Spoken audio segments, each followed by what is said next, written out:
Hey, Top Realized Math Industry, and we are going to take a look at fraction busting. And guess what? This is going to be the 1000th math video of Taoping Airlines Math Industry. After 3 years and 6 months of math videos and having a lot of fun with math teaching, we have finally reached an incredible milestone. 1,000 videos. And we're not stopping right here. We're going till we drop. And we'll continue to be helping people with math, physics, science, and economics. So when we take a look at fraction busting, this is going to be a new way of trying to solve for systems of equations.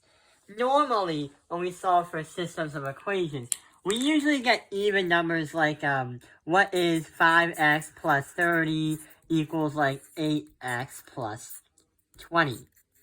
But the problem about that is sometimes we'll encounter something even more chaotic. And sure enough, it is more chaotic.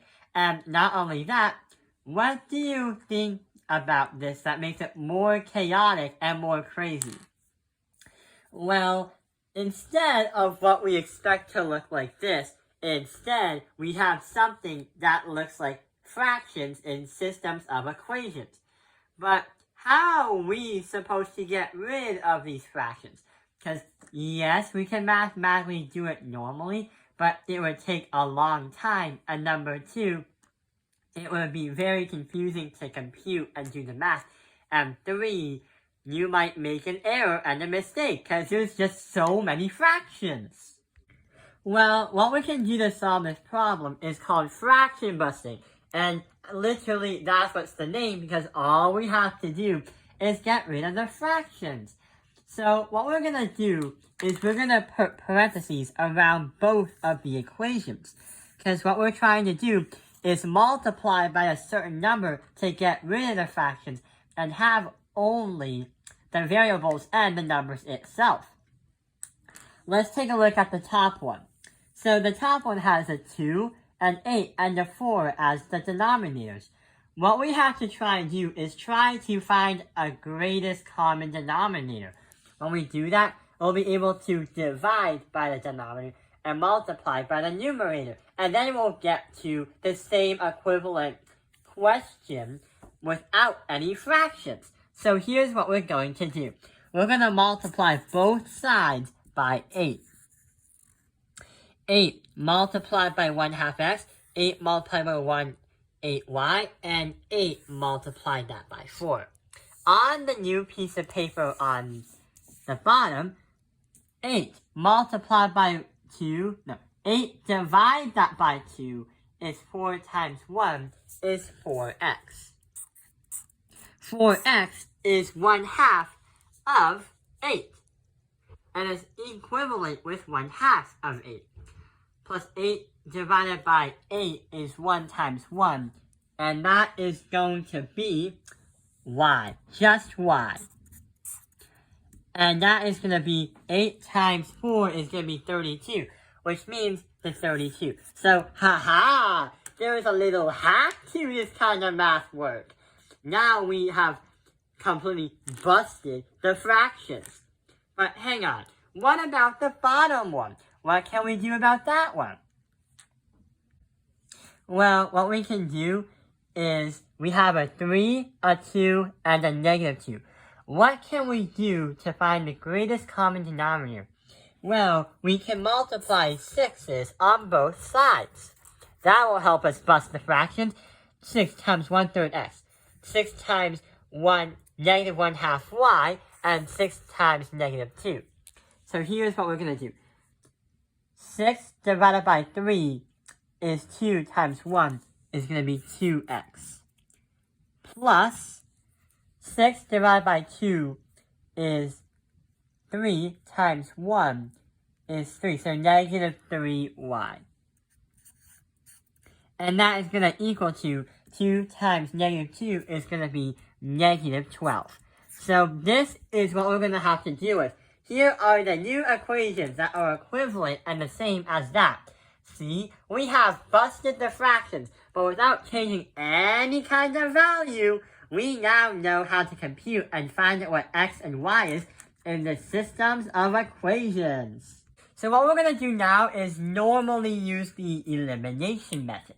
So what I'm going to do is try to find some kind of variable, multiply it so it's the exact opposite, and get rid of it. We can learn about the elimination strategy in another video. So I'm going to subtract, actually multiply that side by -2 with everything. So now I have -4x plus 6y, and that's going to be equal to 24. Because I multiply by that, and multiply by that. Any negatives multiplied together is going to be a positive. Same with these two over here. So we have 4x plus y equals 32, and -4x plus 6y equals 24. So I have a 4x and a -4x. What I could do is both cancel these out because they equal 0. Now if we combine the two equations, here's what's going to happen.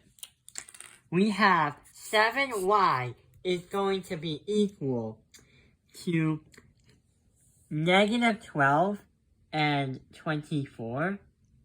That is going to bring us to 32 plus 24 is going to equal 56. So to find what y is and to substitute into our equation, we divide both sides by 7, and our y is going to be isolated. So y in this case scenario is going to be 8. So going back to the problem, what we could do is put 8 into the problems up here and insert and substitute. But it's not good because we're still dealing with the fractions. But hang on. What about the other ones down here? Why can't I use 4x plus y equals 32? That's what actually we're going to do, because it makes the math a lot easier without changing any of the values. So 4x plus y equals 32. 4x plus 8 is going to equal 32. What is x in the first place? So subtract by 8, and we're going to get 24. 4x equals 24. Divide by 4, and divide by 4 on this side, our x is going to equal 6. So our x is going to equal 6, and our y is going to equal 8. If your teacher wanted it into a point format where the two slopes would intersect, you would get a point of 6, 8 on points for x and y. And that explains the 1000th video of fraction busting. I hope this video has helped you understand fraction busting. Thank you for watching Taoping Airlines Math Industry. Like and subscribe.